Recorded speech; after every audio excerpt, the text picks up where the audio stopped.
A is a 28-year-old female G1P1 presenting to the OBGYN clinic to discuss pregnancy. She is 8 weeks pregnant as of today. Hi AA, my name is Megan Griffith and I am a physician assistant student that's working with your healthcare team today.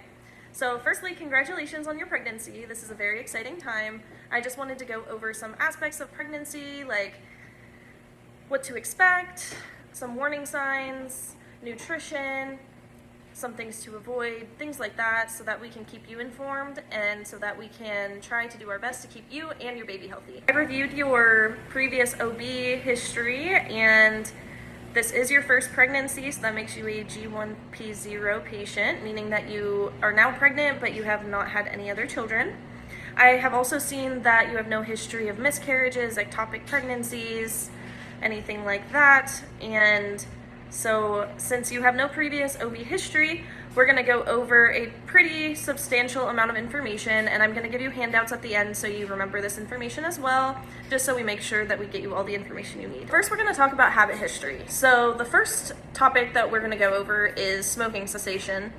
So it's very important to not be smoking during pregnancy. This includes cigarettes, e-cigarettes, marijuana, everything like that. It can potentially lead to miscarriage, low birth weight, issues with the placenta, and so it's very important that if you are currently using these products to quit. And so if you are currently using these, please let me know so that we can talk about safe ways to stop. Next, we're going to talk about alcohol use. So there is no safe amount of alcohol during pregnancy. It can potentially lead to problems with brain development and could lead to fetal alcohol syndrome. So it's important to not drink any alcohol during pregnancy. If this is something that you think you are going to struggle with, again, please let me know so that we can discuss ways to combat this. Next, we're going to talk about exercise in pregnancy. So exercise is super, super important even in pregnancy. It can help you feel better, prevent back pain, help with your sleep, your mood, your energy, all of that. So things like walking, aerobic exercise, swimming, yoga, things like that are great to do. We are recommending around 150 hours a week of moderate exercise. Another very important topic to talk about is intimate partner violence. So we ask all patients about their safety at home because we want you to be safe. We want you to feel safe. And so if you're having any problems at home, you feel unsafe, you feel threatened, please let us know so that we can get you the appropriate resources and outreach that you need to feel safe. Now we're going to be discussing some of the common symptoms associated with pregnancy, especially in the first trimester. So you're probably already experiencing some of these because you are 8 weeks along, but these are super normal and common in the first trimester since you're having so many changes with your body and with your hormones. Some of these symptoms can include fatigue, nausea, morning sickness, frequent urination, breast tenderness, abdominal cramping without bleeding, and there's even more. Now, these symptoms are normal, and they tend to lessen when you get further along into your second trimester. So now we've discussed some of the normal pregnancy symptoms, so now we're going to move on to more concerning symptoms that would prompt a more urgent evaluation. So some of these can include heavy vaginal bleeding, severe abdominal pain, pelvic pain, persistent vomiting and the inability to keep down liquids, pain or burning with urination, a fever of 100.4 or greater, and dizziness and fainting. So these symptoms are concerning, and it's important to be evaluated to ensure that you're not miscarrying, aren't dehydrated, needing fluids, or have an infection that needs antibiotic coverage. So it's important to go and get evaluation if you're having these symptoms. So now we're going to take a look at nutrition in pregnancy. So taking prenatal vitamin is very important, and you should be taking a prenatal vitamin just to make sure that you're getting some of the nutrients that you need. One thing that's commonly in prenatal vitamins is folic acid, and this is very important, and you should be taking 400 to 800 micrograms daily to prevent neural tube defects in your baby, such as spina bifida. Now, we're also going to talk about some other nutrients. So firstly, iron is important to prevent anemia because you are more susceptible to getting anemia in pregnancy. And calcium and vitamin D are important for bone development. And DHA will help support your baby's brain and eye development.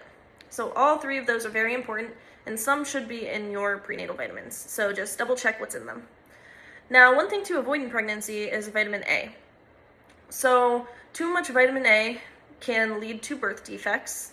So it's important to look at what supplements you're taking. Don't take any vitamin A supplements.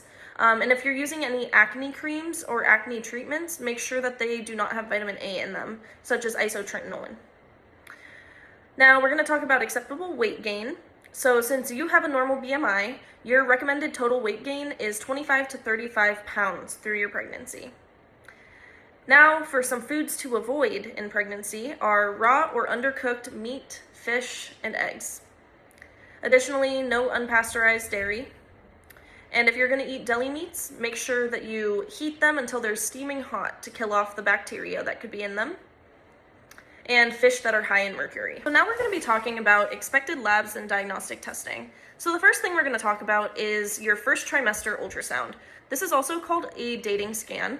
So what we will be doing is, this scan is between 8 and 12 weeks of pregnancy so that we can look to confirm that your pregnancy is in your uterus where it should be. We're going to be checking for a fetal heartbeat, and we're also going to be it's going to help us determine your due date. We have your estimated due date, but this will help us get closer on our timeline. There will also be a genetic screening that will be offered to you after 10 weeks. And so this is a blood draw, and it will help us determine any chromosomal abnormalities that may be present, including Down syndrome. Now we're going to be discussing some of the infectious agents to avoid in pregnancy. So the first infection we're going to be talking about is toxoplasmosis. So this infection is commonly caused when changing cat litter, soil, and consuming undercooked meat.